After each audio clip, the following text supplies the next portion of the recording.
वालेकुम क्लास। आज हम डिफरेंट छोटे छोटे टर्म्स पढ़ेंगे जो कि आपकी कोर्स आउटलाइन में है, जिनमें फर्स्ट है सेकंड कंटेंट की। फर्स्ट जो आपकी है एग्जैक्ट डिफरेंशियल इक्वेशन।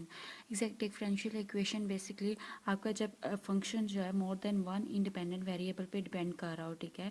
पहले आपका फंक्शन एफ ऑफ वाई होता है, अब यहाँ पे आपका फंक्शन वाई पे भी डिपेंड कर रहा है और टी पे भी, ठीक है। और आप सपोज कर लो कि आपका जो एम है वो partial derivative of F with respect to Y है and N partial derivative with respect F with respect to T है, ठीक है।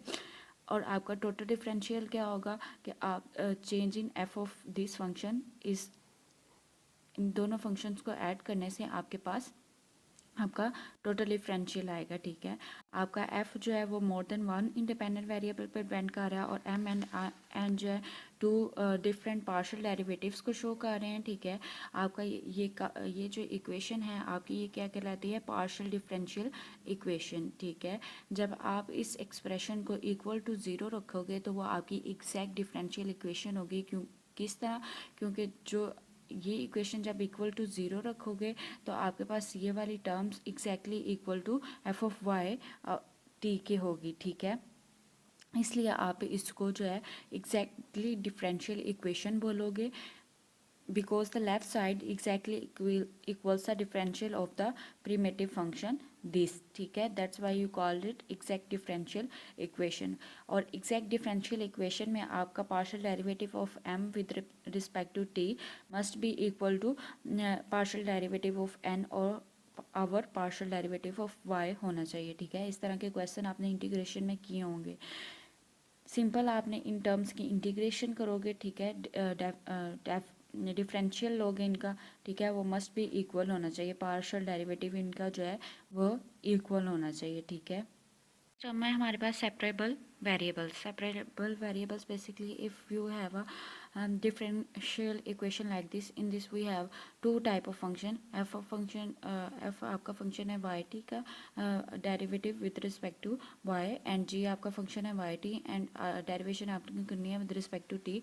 और कैन भी आप इसको इस तरह भी लिख सकते हो कि आप जस्ट जो है एफ को वाई का फंक्शन लिख दो डी वाई के लिहाज से और जी को आप फंक्शन लिख दो टी का, ठीक है। यहाँ पे आप इस तरह लिख सकते हो कि एफ ऑफ वाई फंक्शन है डी वाई का और जी ऑफ फंक्शन है ओनली टी का, ठीक है। तो जब आप इसको इक्वल टू ज़ीरो रखोगे तो यह आपका सेपरेबल जो है वेरिएबल्स को शो करेगा जब आप इनको दोनों को सेपरेट फॉर्म में लिख सकोगे, ठीक है। इस तरह की इक्वेशन को अगर आप रिड्यूस करके इस फॉर्म में लिख सकते हो then it's called your separable variables, because यहाँ पे जब आप डी वाई का डेरिवेटिव लोगे तो टी तो ज़ीरो हो जाएगा और यहाँ पे डी टी का वाई लोगे तो आपके पास वाई तो ज़ीरो हो जाएगा। That's why you can write this function as like this, ठीक है। और इसको आप सेपरेबल फंक्शन भी बोल सकते हो और इसको आप सिंपल इंटीग्रेशन से सॉल्व कर सकते हो, ठीक है। अब नेक्स्ट इक्वेशन है हमारे पास बर्नौली इक्वेशन। जब भी आपके पास नॉन लीनियर इक्वेशन हो और आप उसको लीनियर फॉर्म में कन्वर्ट कर सको, रिड्यूसेबल कर सको, ठीक है, वो इक्वेशन ऐसी हो कि वो रिड्यूसेबल हो टू द लीनियर फंक्शन, ठीक है। तो then you can call this equation Bernoulli's equation, ठीक है। For example you have a differential equation this, here is the this term is non linear, ठीक है। आप कैसे इसको लीनियर में चेंज करोगे तो ये इक्वेशन आपके पास बर्नौलीज इक्वेशन होगी, ठीक है। आर और टी आपके पास जो है वो कॉन्स्टेंट्स हैं एंड टी एंड एम जो है वो कोई भी नंबर हो सकते हैं अदर देन 0 एंड 1, ठीक है। आपकी ये इक्वेशन बर्नौलीज इक्वेशन कहलाएगी अगर आप इसको रिड्यूस कर सकोगे लीनियर फॉर्म में, ठीक है। आपके पास ये वाली इक्वेशन थी, इसको रिड्यूस करना है आपने। रिड्यूस करने के लिए फर्स्ट आप डिवाइड करोगे वाई एम से, यहाँ इस वाले वाई एम को उधर जाके डिवाइड कर दोगे, ठीक है। जस्ट वाई एम से मैंने डिवाइड किया है, यहाँ पे वाई और वाई बेस सेम थी, पावर जो है वो माइनस हो गई, ऊपर जाके 1 माइनस एम हो गया और यहाँ पे जो है इसकी पावर को मैंने जस्ट नेगेटिव लिख दिया, इसको इक्वेशन को पुट कर दिया, ठीक है। अब आगे हम सपोज कर लेते हैं कि जी जो है वो कोई फंक्शन है जो कि आपका इक्वल है इस टर्म के वाई वन माइनस एम। अब इसका अगर हम डेरिवेटिव लेते हैं विद रिस्पेक्ट टू टाइम, तो हमारे पास इस तरह आएगा D G over D Y dot D Y over D T. ठीक है, यहाँ पे आपने डी सी फंक्शन का विद रिस्पेक्ट टू वाई लेंगे, देन आप D Y over D T. ठीक है, अब ये वाला वन माइनस एम जो है वहाँ पे जाके इस साइड पे जाके डिवाइड हो जाएगा, आपके पास one over one minus M D G over D T आ जाएगा। इसको आप इक्वेशन ए में पुट करोगे, आपके पास जो है ये इक्वेशन आ जाएगी, क्योंकि यहाँ पे ये वाली टर्म है, ये वाली टर्म जो है आपकी ये वाली टर्म है, और ये आपके किसके इक्वल आ जाएगी, D G over D T one over one minus M plus R R और जी की जगह वाई वन माइनस एम की जगह जी आ जाएगा जो हमने सपोज किया है। ठीक है, और इक्वल टू टी। अब जस्ट आपने वन माइनस एम को जब मल्टीप्लाई करोगे, मल्टीप्लाई या कॉमन निकालोगे, तो यहाँ पे आर जी के साथ मल्टीप्लाई हो जाएगा और टी के साथ भी मल्टीप्लाई हो जाएगा, टी इधर आके माइनस हो जाएगा, और ये आपकी रिड्यूसिबल लीनियर फॉर्म इक्वेशन है।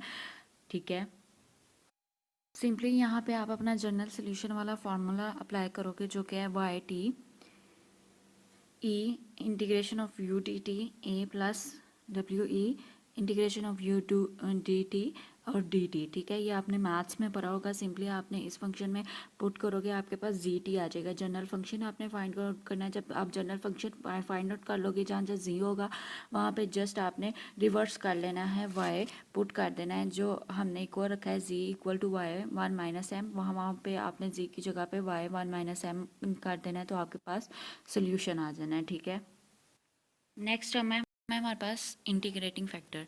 जब भी आप किसी इन एग्जैक्ट इक्वेशन को किसी एक पर्टिकुलर फैक्टर से मल्टीप्लाई कर देते हो ना, तो आपके पास जो इक्वेशन आती है सॉरी, जो आपके पास फैक्टर जिस पर्टिकुलर फैक्टर से मल्टीप्लाई कर रहे हो, वो आपके पास इंटीग्रेटिंग फैक्टर होता है। फॉर एग्जांपल, आप इस इक्वेशन में आपने y से उन्होंने मल्टीप्लाई किया है, और ये यहाँ पे आपका इंटीग्रेटिंग फैक्टर क्या है, y, क्योंकि y जो है वो दोनों इक्वेशंस में है। ठीक है, आगे ऑटोनोमस डिफरेंशियल इक्वेशन क्या होती हैं, जब भी आपकी किसी इक्वेशन में दिस टाइप ऑफ फंक्शन हो जिसमें आपका फंक्शन में t अपेयर ना हो, यानी कि t गिवन ना हो और t हो ही ना, तो वो इक्वेशन आपकी ऑटोनोमस डिफरेंशियल इक्वेशन कहलाती है। ठीक है, नेक्स्ट है हमारे पास फेज डायग्राम। जब आपके पास this type of function is given D Y over D T is equal to F of Y, तो आपके पास यहाँ पे टी अपेयर नहीं है। ठीक है, जब आप ये ग्राफ प्लॉट करोगे, डी वाई और डी टी को गेस करोगे, गेस प्लॉट करोगे एफ ऑफ वाई के, तो आपके पास जो डायग्राम आएगी वो इस टाइप की डायग्राम होगी, जिसे हम फेज डायग्राम कहते हैं। और जब भी ज्योमेट्रिकल रिप्रेजेंटेशन करते हो आप डी वाई और डी टी की, जब वो वाई का फंक्शन अकेला फंक्शन ऑफ वाई होता है, तो आप इसको फेज डायग्राम कहते हो। और जब भी आप फंक्शन को एफ ऑफ वाई को किसी ग्राफिकल तौर पे शो करते हो, तो वह आपके शो करता है फेज लाइन को। ठीक है, डायग्राम शो कर रही है कि अबव द हॉरिजॉन्टल लाइन आपका वाई जो है वो इंक्रीजिंग है। ठीक है, विद चेंज इन टाइम आपके जो वाई है वो लेफ्ट से राइट वर्ड मूव कर रहा है वाई एक्सिस की तरफ, और बिलो द हॉरिजॉन्टल लाइन ये ग्राफ ये शो कर रहा है कि आपका वाई जो है वो डिक्रीजिंग है और राइट से लेफ्ट वर्ड जो है वो मूव कर रहा है। ठीक है, उसके अलावा आपकी ये डायग्राम यहाँ पे जहाँ पे ये जीरो है, डी वाई और डी टी, ये आपका इंटरटेम्पोरल जो है वो इक्विलिब्रियम दे रही है वाई का इन सेंस ऑफ इंटरटेम्पोरल। ठीक है, और जहाँ पे D Y D T equal to zero है, यहाँ पे आपका वाई का इक्विलिब्रियम है इंटरटेम्पोरल सेंस में, और यहाँ पे आपका वाई एक्सिस मस्ट भी इंटरसेक्ट करना चाहिए। ये पॉइंट जो है इंटरसेक्ट को शो कर रहा है, यहाँ पे आपका डी वाई डी टी जो है वो वाई एक्सिस से इंटरसेक्ट कर रहा है, तो ये इक्विलिब्रियम है वाई का। ठीक है, अब हमारे पास टाइप्स ऑफ टाइम पाथ हैं। ठीक है, तीन तरह की टाइप्स होती हैं, एक कन्वर्जिंग, डाइवर्जिंग और एक बैलेंस होती है। ठीक है, अब टाइप्स ऑफ टाइम पाथ में अगर हमारे पास स्लोप जो है पॉजिटिव हो, आपकी जो फेस लाइन की स्लोप जो है वो पॉजिटिव हो, जैसा कि आपके यहाँ पे है, और इंटरसेक्ट कर रही है पॉइंट ए पे, यहाँ पे वाई एक्सिस पे जहाँ पे इंटरसेक्ट कर रही है पॉजिटिवली स्लोप है, इट्स मीन ये डायनामिक अनस्टेबल है, यानी कि, और ये कन्वर्ज करेगी। इसकी डायग्राम कुछ इस तरह होगी, जब आप वाई ए को प्लॉट करोगे गेस टी, तो आपकी ये जो है कन्वर्ज को शो कर रही, डाइवर्ज को सॉरी शो कर रही है। ठीक है, अगर आपकी स्लोप जो है वो नेगेटिवली हो, ठीक है, जो कि यहाँ पे पॉइंट हमारे पास ये वाला शो कर रहा है, ये नेगेटिवली स्लोप को शो कर रहा है, तो आप जब वाई बी को अगेंस्ट टी टाइम प्लॉट करोगे, तो वो आपका कन्वर्ज होगा, यानी कि इक्विलिब्रियम की तरफ मूव करेगा और डायनामिक स्टेबल होगा।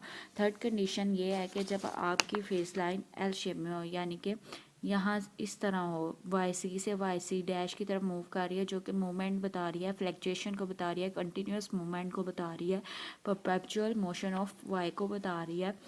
और इस केस में भी आपका जो है टाइम पा जो है डायनामिक स्टेबल होता है, और उसकी जो है आपके पास डायग्राम है वो कुछ इस तरह बनती है, जिसमें ये जो चीज़ है ये आपकी फ्लैक्चुएशन शो कर रही है।